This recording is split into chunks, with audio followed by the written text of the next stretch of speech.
Kinshasa, janvier 2025. Au cœur de la capitale congolaise, un nom circule en silence. Moti Kahana.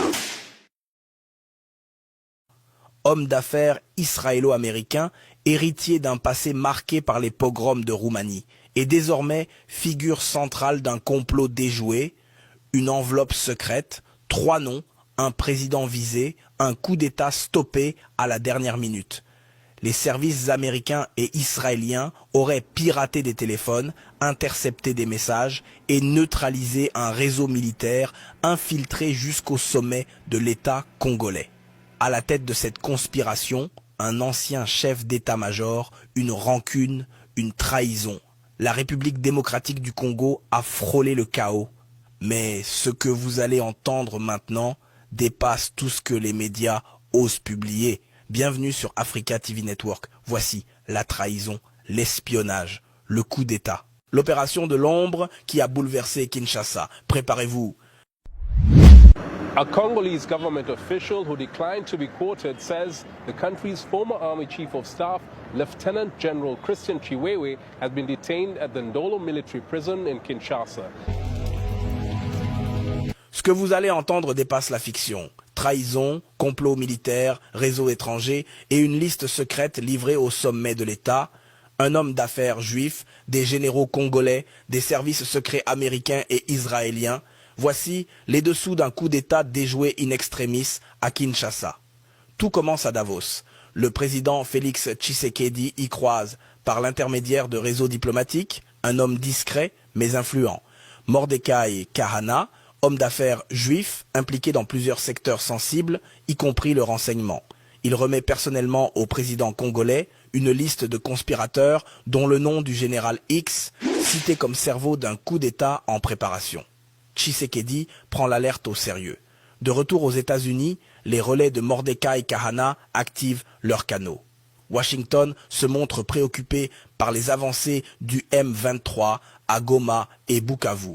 Le message est clair, si vous ne bougez pas maintenant, la Chine s'installera pour de bon dans la région. C'est alors qu'un deal stratégique se met en place. Avant tout, un geste de bonne foi est exigé de Kinshasa. Libérer 3 Américains détenus en RDC pour tentative de déstabilisation. Tshisekedi accepte. En échange, Trump ouvre la voie à l'accord de paix. Mais dans l'ombre, un autre plan se trame. Le général Christian Chiwewe, ancien chef d'état-major des FARDC, nourrissait une rancune profonde. Lui qui avait jadis sauvé Tshisekedi lors d'un plan d'assaut préparé par Kabila au camp Kingakati, semble aujourd'hui retourner sa veste. Mais cette fois, les services secrets américains et israéliens, déjà bien implantés à Kinshasa, interceptent des communications téléphoniques effacées, restaurées et accablantes. Selon les informations révélées, le plan prévoyait d'éliminer Tshisekedi juste avant son départ pour les États-Unis afin d'empêcher la signature de l'accord de paix avec Trump. Chiwewe aurait transmis des messages codés à d'autres officiers, suggérant une intervention décisive à Kinshasa. Mais tout a été intercepté, restauré et confronté au général. Pris la main dans le sac, il est arrêté.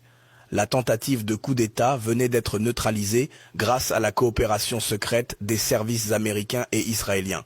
Au-delà des enjeux militaires, il y a une dimension spirituelle. Ceux qui pensaient être au-dessus de Dieu ont été confondus. Ce combat n'est pas simplement politique, il est aussi moral. Tshisekedi est en mission, que ses ennemis le veuillent ou non. La vérité avance, mais l'ombre rôde encore. À Kinshasa comme ailleurs, les complots ne dorment jamais. Et l'histoire que vous venez d'entendre n'est que la face visible de l'iceberg. Pour ne rien rater des prochaines révélations, abonnez-vous maintenant à Africa TV Network. Activez la cloche pour recevoir chaque alerte, chaque vérité, chaque choc. L'Afrique a besoin de voix fortes, de médias qui n'ont pas peur. Et cette voix, c'est la vôtre. À très bientôt pour un nouvel épisode. Abonnez Africa TV Network, Makamo